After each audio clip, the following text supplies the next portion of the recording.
পাকিস্তানের উত্তর পশ্চিমাঞ্চল আবারও সহিংসতায় রক্তাক্ত হলো।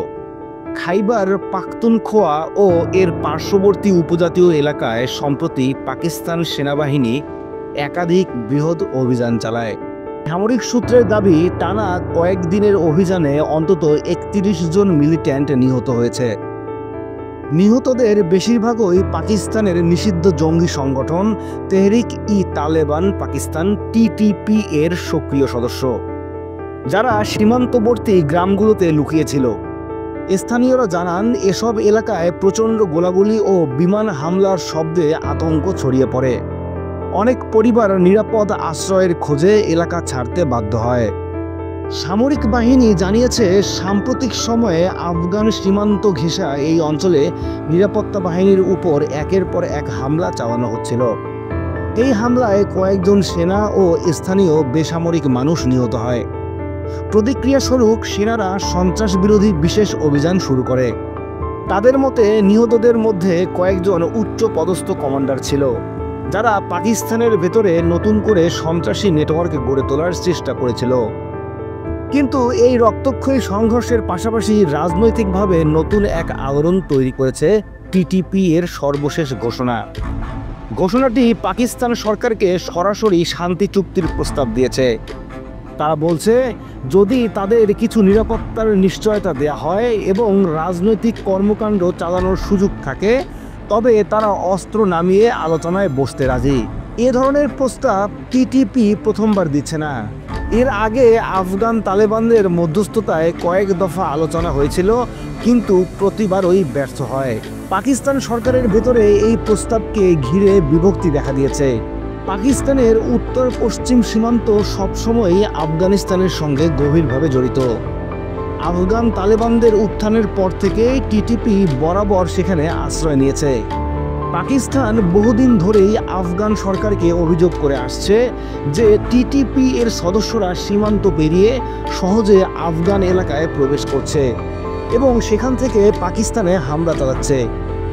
যদি পাকিস্তান সরকার TTP এর সঙ্গে কোনো ধরনের শান্তি চুক্তিতে যায়, তবে তালেবানরাও পরোক্ষভাবে এতে লাভবান হতে পারে, কারণ এটি তাদের রাজনৈতিক বৈধতাকে আরও শক্ত করবে এবং দেখাবে যে সশস্ত্র জঙ্গি গোষ্ঠীও আলোচনার মাধ্যমে রাষ্ট্রের স্বীকৃতি পেতে পারে।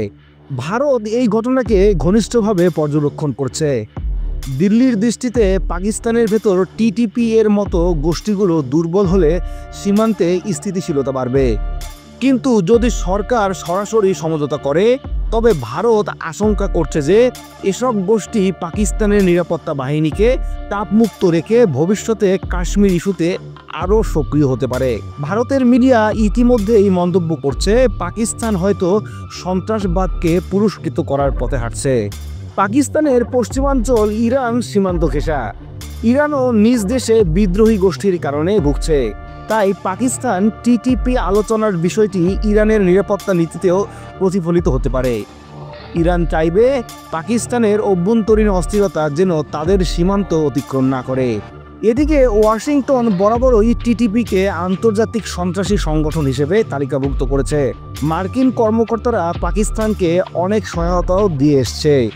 যদি পাকিস্তান সরকার সরাসরি আলোচনায় যায়, তবে যুক্তরাষ্ট্রের সঙ্গে সম্পর্কের উপর এর প্রভাব পড়তে পারে। ওয়াশিংটনের অবস্থান হবে কঠোর। তারা হয়তো চাপ সৃষ্টি করবে যেন TTP কোনোভাবেই রাজনৈতিক বৈধতা না পায়। চীন পাকিস্তানের অল ওয়েদার ফ্রেন্ড। চীন মূলত তাদের অর্থনৈতিক করিডোর CPEC এর নিরাপত্তা নিয়ে চিন্তিত। চীন চাইবে পাকিস্তান যেভাবেই হোক নিরাপত্তা নিশ্চিত করুক, যাতে তাদের বিনিয়োগ ঝুঁকিতে না পড়ে। তাই চীন সম্ভবত আপাতদৃষ্টিতে পাকিস্তানের অবস্থানকে সমর্থন করবে, যদিও গোপনে তারা রাজনৈতিক সমঝোতাকেও বাস্তবসম্মত সমাধান হিসেবে দেখতে পারে। রাশিয়া আফগানিস্তান ও পাকিস্তানের নিরাপত্তা পরিস্থিতির দিকে নজর দিচ্ছে, কারণ এটি মধ্য এশিয়ার স্থিতিশীলতার সঙ্গে জড়িত। অন্যদিকে সৌদি আরব ও কাতারের মতো দেশগুলো ইসলামী আন্দোলনের সঙ্গে পাকিস্তানের সম্পর্ক কিভাবে গড়ে ওঠে সেটা গুরুত্ব দিয়ে পর্যবেক্ষণ করছে। শান্তি চুক্তি হলে তারা রাজনৈতিক সহায়তার হাত বাড়াতে পারে, আবার সন্ত্রাস দমনে ব্যর্থ হলে কূটনৈতিক চাপও সৃষ্টি করতে পারে। পাকিস্তানের টিটিপি এর বিরুদ্ধে সামরিক অভিযান এবং একই সঙ্গে শান্তি চুক্তির প্রস্তাব দেশটিকে এক সংকটময় অবস্থায় ফেলেছে।